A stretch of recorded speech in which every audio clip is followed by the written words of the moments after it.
So you've decided to sell your car, your pride and joy, the one that you've absolutely loved and cherished all the way through. So how do you get the best price for it? Well, it's very simple. There are so many buying sites out there. You've seen them all on television, you've seen them all the adverts, but is that the best place? Well, here's some tips on maybe trying to get the best price without being misled. That's what it's all about.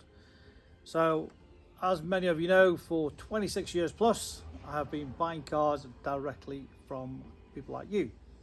You want to sell your car, you want to make it nice, quick, easy, hassle-free and get the best price.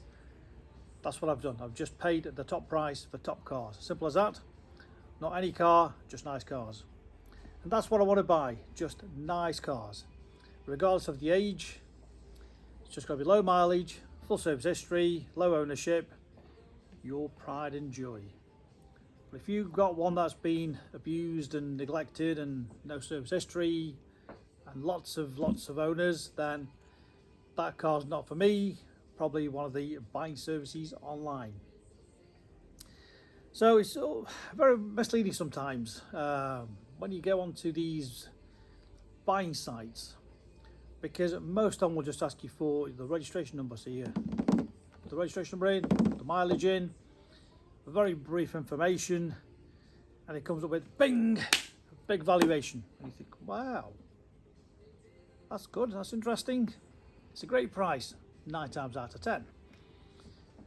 The reality is, with all these sites, from my experience and what I've been told by so many sellers, is the price never gets achieved, or hardly ever gets achieved. I've heard of one or two where, to be fair, the prices that have been quoted online, they've managed to achieve, which is great news. But majority have always been very disappointed. And why have they been disappointed? There are various reasons. It's not just the algorithms that value that car. It's not because they don't want to pay for that car the price to put on there, but it could also be the car is not quite as described. So there's so many permutations into this.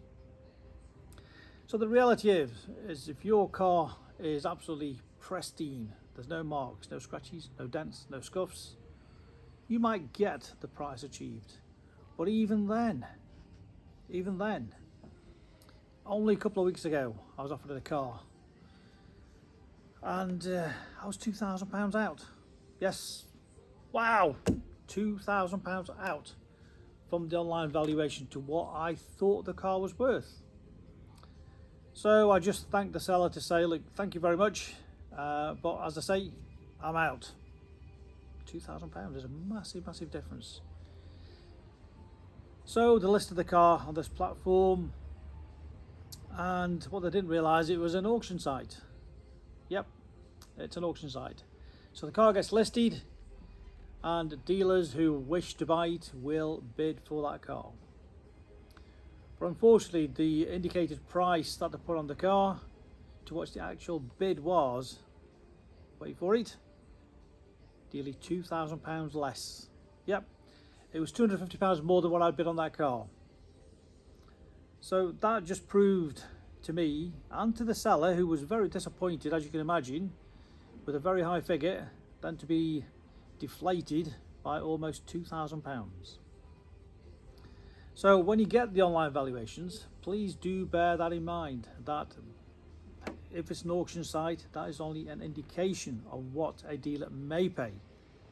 It's very simple as that, really. It's not a guaranteed figure. It never will be a guaranteed figure. And even then, when the bid has been put in, the buyer will travel to your house to pick the car up, and then you might start another game of starting to chip away, because you might have missed something that you didn't realise was very important. There could be a scratch on the wheel, there could be a little scuff on the wheel, a little scratch on the bodywork, might have missed a service or a late service, you've only got one key. So many different things go into valuing a car. So then the price that you've been bid, sadly it'll be even less than that. Of course, in the meantime, you've waited maybe a week, maybe 10 days, maybe a fortnight, whatever the time scale may be, and you may be committed to picking your new car up or waiting for the funds to spend elsewhere, and you haven't got it, and you've got to start the whole buying process again or accept the lower offer. And the lower offer will be whatever they bid you on the day. Of course, you can reject that offer and relist the car, and you've got another wait again and go through the whole process again. So when you are listing this car, just bear in mind you might not achieve that figure, the estimation. But also, more importantly, just describe your car accurately. That'll make sure you get the best offer if you're selling to me or anybody else.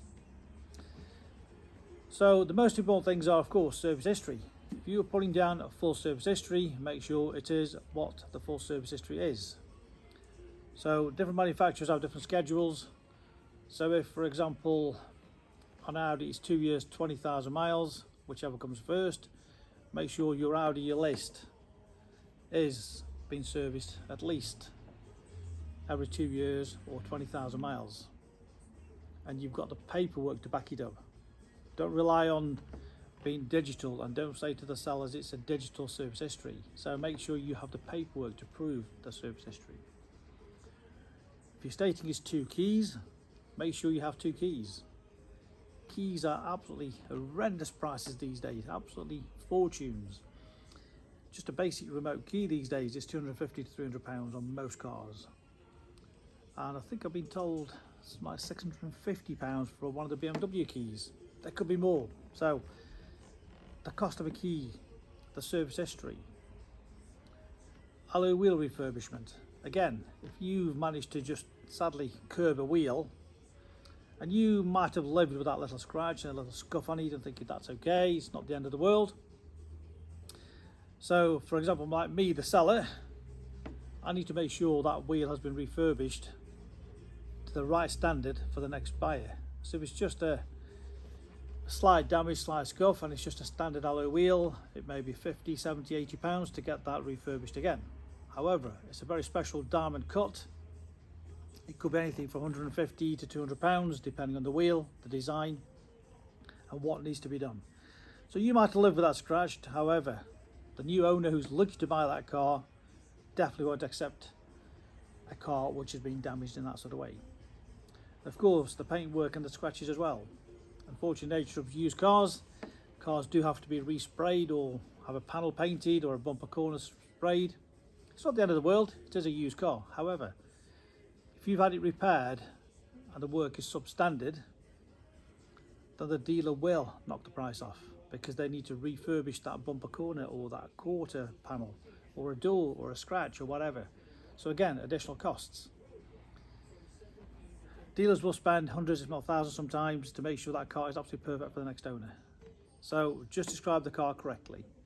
So if you want to sell your car to me, just tell me what it is, I will bid accordingly. Ideally I need to have a look at it to give you a fair and accurate price. And if it ticks all the boxes for me, I will give you the best price for it. Simple as that. If it's not fun for me, I'll turn you away. So I hope those tips help you. Anytime if you want any advice, just give me a call, 01782 822 700.